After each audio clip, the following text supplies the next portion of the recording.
आप सभी का अंकित इंस्पायर्स इंडिया पर। मैं हूं अंकित अवस्थी। आज जिस सेशन को आप और हम डिस्कस कर रहे हैं, इसे कई मायनों में आप समझिएगा। हम इस बात को आज क्यों कर रहे हैं? असल में मैं आज कोई आपको युद्ध का अपडेट नहीं दे रहा हूं। मैं आपको यह समझाने का प्रयास कर रहा हूं कि जहां एक और पिछले काफी लंबे समय से एक सेंटिमेंट क्रिएट हो गया था कि अमेरिका और इजराइल ही गुनहगार हैं जिन्होंने ईरान के ऊपर इस तरह से हमला किया, ना जाने कितने लोगों को मार दिया, ना जाने कितने इंफ्रास्ट्रक्चर तोड़ दिए, सुप्रीम लीडर को मार दिया। ये सब चीजें आप और हमने लंबे समय तक सुनी और डिस्कस की। लेकिन अब आपको यह भी जानना होगा कि ईरान ने बिल्कुल बंधक बना करके दुनिया के देशों को कैसे रखा हुआ है। आज हम उस पहलू की बात करेंगे और आज हम यह समझने का प्रयास करेंगे कि शायद ईरान की जो हरकतें हैं वो पनिशमेंट लायक हैं, यानी कि उसे अब दंड मिलना भी चाहिए और दुनिया के देशों को चाहिए कि वो इस विषय पर यूएन की मदद लेते हुए आगे बढ़ें। और इस पूरे विषय को जब हम आप और हम डिस्कस करेंगे तो बहुत से पहलुओं को एक अलग नजरिए से देखने का प्रयास करेंगे।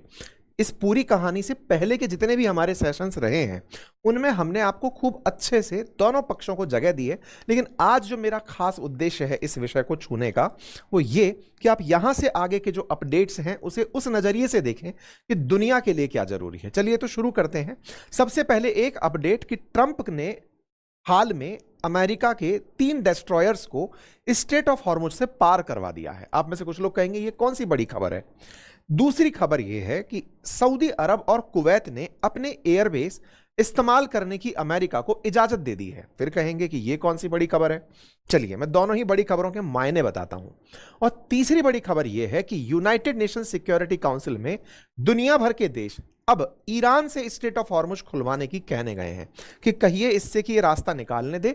वहां रूस और चाइना अड़ंगा अड़ा रहे हैं, इसको भी समझते हैं। अब तीनों बातों को एक साथ समराइज करेंगे, आगे बढ़ेंगे। सऊदी की परमिशन देना, अमेरिका का डिस्ट्रॉयर जहाज निकाल के ले जाना किस तरह मायने रखता है उसको समझते हैं। साथियों, बीते कुछ दिनों में हमने डिप्लोमेटिक डेस्क नाम से एक इवेंट आयोजित किया। पिछले हफ्ते भी हुआ और इस हफ्ते भी हुआ।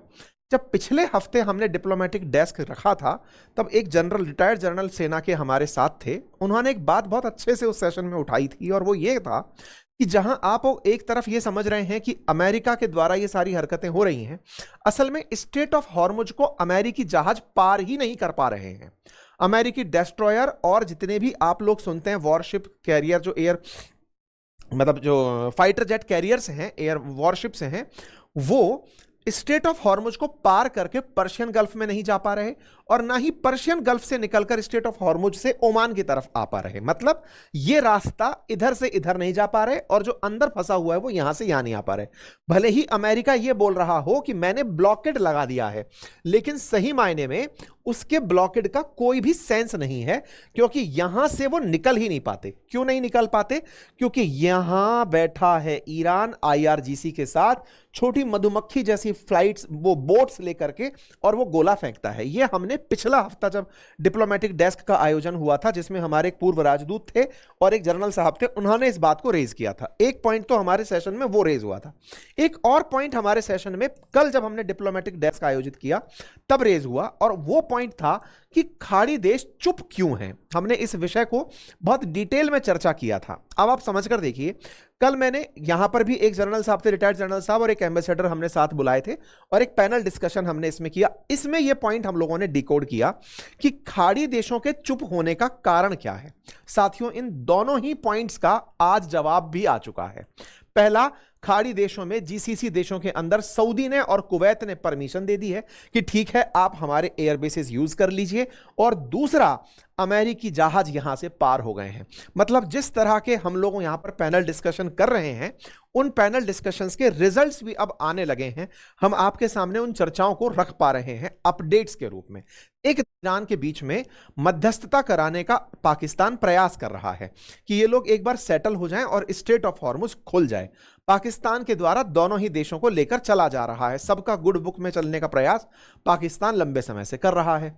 अमेरिका भी इंतजार कर रहा है कि चलो अब खुल जाएगा, अब खुल जाएगा, सब हो जाएगा। इस बीच में स्थिति 4 मई को ऐसी बनी कि पाकिस्तान की प्रयास को अमेरिका ने नजरअंदाज कर दिया कि तुमसे हो नहीं पा रहा। एक काम करते हैं, मैं ही यहां से जहाज निकालता हूं। अब यहां पर एक बात समझने की है, देखिए अमेरिका इंतजार में थे कि भाई अब जाकर के ईरान वाले मानेंगे, स्टेट ऑफ हॉर्मुज से जहाजों को जाने देंगे। बकायदा अमेरिका के विदेश मंत्री ने पब्लिकली यह अनाउंस किया कि हमने एपिक फ्यूरी खत्म कर दिया है, हमारा जो हमले का जो कार्यक्रम था ईरान पर वो हमने हॉल्ट पे डाल दिया है, हमारा सीज फायर अब कंटिन्यू चलेगा, हम हमला नहीं करेंगे। पब्लिकली अनाउंस करने का मतलब था ईरान को यह संदेश देना कि युद्ध रुक गया है भाई, तुम इसको अब छोड़ दो। ऐसे में अमेरिका प्रोजेक्ट फ्रीडम अनाउंस करता है। अब इन सारी तारीखों को मैच करिएगा। ये प्रोजेक्ट फ्रीडम जो पॉज आप सुन रहे हैं ये कैसे शुरू हुआ, मैं आपको वो बताता हूं। 4 तारीख को अमेरिका अनाउंस करता है कि मैं प्रोजेक्ट फ्रीडम शुरू कर रहा हूं। मतलब क्या था, जो खाड़ी के अंदर, जो फारस की खाड़ी वाली साइड यानी सऊदी वाली जो साइड है, उस तरफ जो फंसे हुए जहाज हैं, लगभग 500 से अधिक दुनिया भर के जहाज ऐसे हैं जो ऑयल से लोडेड हैं या खाली हैं, सामान लेकर गए थे, वो उस तरफ फंसे हुए हैं, वो स्ट्रेट ऑफ हॉर्मुज पार नहीं कर पा रहे। ट्रंप ने जब दुनिया के देशों को देखा कि कुछ करना ही नहीं चाह रहे यार ये लोग, तो ट्रंप आए और उन्होंने प्रोजेक्ट फ्रीडम अनाउंस किया कि एक काम करता हूं, मैं यहां से जहाजों को निकलवाता हूं।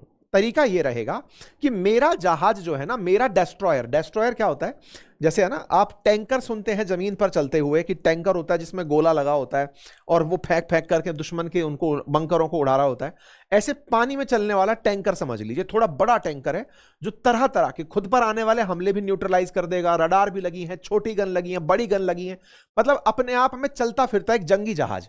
लेकिन इस पर कोई भी फ्लाइट आकर के नहीं रुकती, मतलब वॉरशिप आकर के डॉक नहीं होता, इसका काम है युद्ध करना, मतलब पूरी तरह से युद्ध करने का ही एक समझिए टैंकर टाइप का बड़ा जहाज है। ठीक है साहब, तो अमेरिका ने कहा कि मैं अपने डेस्ट्रॉयर्स को, विध्वंसक जहाजों को इस खाड़ी के अंदर से स्ट्रेट ऑफ हॉर्मुज पार करते हुए लेकर चलूंगा, आप लोग अपने जहाज मेरे पीछे पीछे चला लेना। यह बात इन्होंने अनाउंस करी प्रोजेक्ट फ्रीडम के नाम पर। इधर की तरफ क्या चल रहा था, नेगोशिएशन राउंड चल रहा था। पिछले 44 घंटे से चर्चाएं चल रही थी, ट्रंप से रहा नहीं गया। ट्रंप की हमेशा हरकत रही है कि जब जब नेगोशिएशन चलते हैं ट्रंप उस समय पर कुछ ऐसा करते हैं ताकि दूसरे देश पर प्रेशर क्रिएट हो। किस बात का प्रेशर क्रिएट हो कि या तो मान जाओ नहीं तो मैं करके दिखा दूंगा। यहां से कुछ वैसी हरकत इनके द्वारा की गई कि मैं यहां से जहाज निकाल के दिखाता हूं। इन्होंने औरों को कहा कि चलो भाई हमारे साथ चलो, सब देश डर गए। सब में डरने वाले कौन से थे, सऊदी अरब जैसे देश। इन्होंने कहा सर बातचीत चल रही है, पाकिस्तान ने कहा है कि वो बातचीत कर रहा है, आप अपने जहाज मत निकालने की जिद करो। ट्रंप ने कहा मैं तो करूंगा। इस बात पर सऊदी अरब और कुवैत ने अपनी तरफ से हाथ खड़े करते हुए कहा अगर करोगे तो हम अपना एयर स्पेस और अपना एयरबेस आपको यूज नहीं करने देंगे। ट्रंप ने कहा ओके लो भाई, मैं प्रोजेक्ट फ्रीडम हॉल्ट पे डालता हूं, पॉज करता हूं। ये जो पॉज करने की खबर है ना, ये मात्र 36 घंटे में आ गई। 4 मई को अनाउंस हुई, 6 मई की सुबह सुबह तो ये खबर बाहर आ गई कि ट्रंप ने प्रोजेक्ट फ्रीडम रोक दिया है। इसको अमेरिका की कमजोरी माना गया, इसको अमेरिका की हार माना गया। ईरानियंस ने इसको सेलिब्रेट किया कि देखा ईरान के डर के मारे सब हट गए। वास्तविकता यह थी कि पाकिस्तान ने इनसे कहा कि आप सर रुकिए, मैं बातचीत के दौर में हूं, बातचीत फाइनल होते ही स्ट्रेट ऑफ हॉर्मुज खुल जाएगा, आप युद्ध करने मत निकलिए। कोई बात नहीं साहब, ट्रंप का एब्रप्ट यू टर्न होता है, 36 घंटे के अंदर हेडलाइन बनती है। लेकिन ट्रंप तो ट्रंप है, उनने एक बार जो तय कर लिया कि मेरे को तो जहाज निकालना है, तुम अपना जहाज भेजो या मत भेजो। इस बीच में प्रोजेक्ट फ्रीडम के तहत जो जहाज साथ जाने थे उस पर अमेरिका ने कोई दिमाग नहीं लगाया, बोले ठीक है मत भेजो। इन्होंने ये कहा कि मैं अपने जहाज तो यहां से अभी भी भेजूंगा। मतलब समझना, मेरा डेस्ट्रॉयर तो निकलेगा लेकिन तुम्हारे जो जहाज अंदर फंसे हुए हैं, पर्शियन खाड़ी की तरफ जो जहाज फंसे हुए हैं, उनको मैं यहां से निकालने की गारंटी नहीं देता।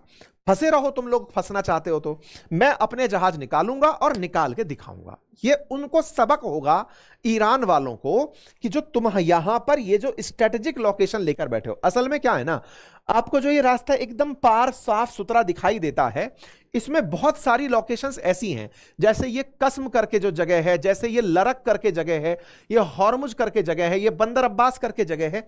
ये वो बहुत छोटे छोटे से आइलैंड्स हैं जिन आइलैंड्स के अंदर आइलैंड्स पर पहाड़ियां हैं, पहाड़ियों के नीचे इन्होंने टनल्स बना रखी हैं, वहां अपने जहाज छोटे छोटे छुपाकर रखते हैं, मिसाइलें लगा रखी हैं, और जब पानी से यहां से होते हुए जहाज यूं निकलकर जाते हैं, उन पर यहां से अज्ञात जगहों से हमले होते हैं। मतलब यहां से, और सबसे बड़ी बात क्या है ना, जब कोई जहाज यहां से निकलेगा तो लेकर कोई वो आयरन स्टील तो लेकर जा नहीं रहा, वो अपने साथ तेल लेकर जा रहा होता है। तेल में तो एक मतलब माचिस की तीली भी बवाल मचा सकती है। यहां से कहीं भी अज्ञात जगह से, मतलब आप समझकर देखिए, ये लोग इतना ज्यादा स्ट्रेटेजिक जगह का ईरान वाले फायदा उठा रहे हैं कि यहां से लेकर के यहां तक ये पूरा पूरा जोन इन्होंने अपने पास कैप्टिव के रूप में रख लिया है कि तुम यहां से निकल के दिखाओ, मैं तुम्हारा शीशा फोड़ूंगा। ये बिल्कुल वैसे है, दो पहाड़ियों पर दो लोग, बहुत सारे लोग खड़े हुए हैं, नीचे से बहुत महंगी महंगी गाड़ियां जाना चाहती हैं लेकिन डरती हैं कि ऊपर से कोई पत्थर मार देगा, पत्थर मार देगा तो मेरा शीशा फूट जाएगा। आप गाड़ी रोककर उनको पकड़ने भागोगे, वो छुप जाएंगे, और छुप जाएंगे घने जंगलों में या किसी टनल में या केव में। तो आपको निकलने के लिए क्या करना होगा, आपको ऊपर से देखना होगा चलते चलते कि कोई पत्थर तो नहीं फेंक रहा है। इसके लिए क्या करना होगा, ऊपर फ्लाइट्स उड़ानी पड़ेंगी, फाइटर जेट्स उड़ाने पड़ेंगे, तब आपकी गाड़ियां निकलेंगी। फ्लाइट्स और फाइटर जेट आप कितनी बार उड़ाओगे जब यहां से पूरे टाइम व्हीकल चलाने।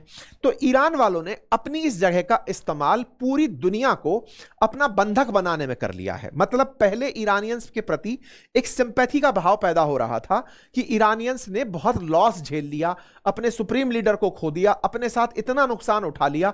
लेकिन अब अगर आप ध्यान से देखें तो ईरान की हरकतें अब इस तरह की हो गई हैं कि अपने हित की पूर्ति के लिए उसने दुनिया को अपने पास बंधक बना लिया। फिल्मों में कई बार आपने ऐसे सीन देखे होंगे जिसमें कई बार जो विलन होता है वो इनोसेंट लोगों को अपने पास बंधक बना के रख लेता है, और इनोसेंट को कि अगर तुमने मुझे मारा तो मैं इन इनोसेंट्स को मार दूंगा। तो किस तरह से आप उसे सही ठहरा सकते हैं जिसने पूरी दुनिया के 20% ट्रेड को कैप्टिव बना लिया है।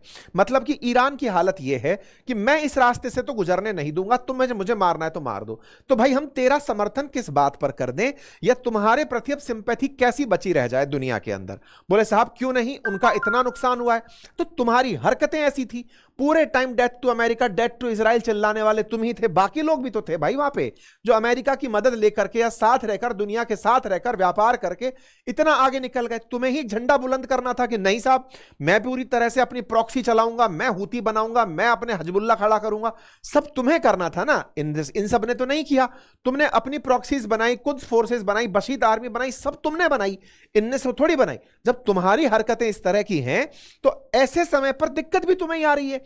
तुमने हरकतें करी तो तुम्हें पनिशमेंट मिला।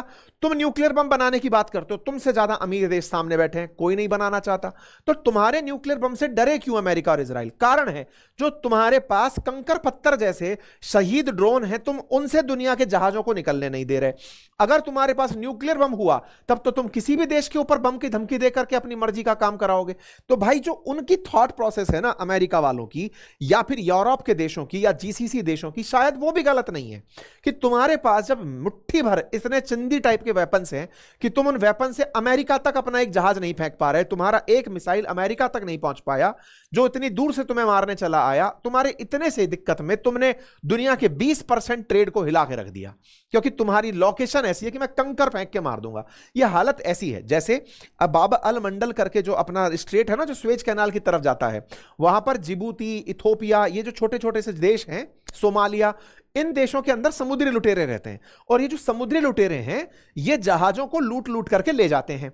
दुनिया भर के देश उनको एक तरह से कभी गोली मार देते हैं वहीं पर चलते जहाजों पर से कि चलो हटाओ ये आ गए समुद्री लुटेरे, मारो यहां से। अब उन समुद्री लुटेरों को अगर ये पावर मिल जाए कि तुम सबको बंधक बना लो तो दुनिया के लिए टेंशन हो जाएगी। तो कुछ वैसी हरकत ये लोग कर रहे हैं। सबसे एक्साइटिंग बात बताऊं, आपको ये लोन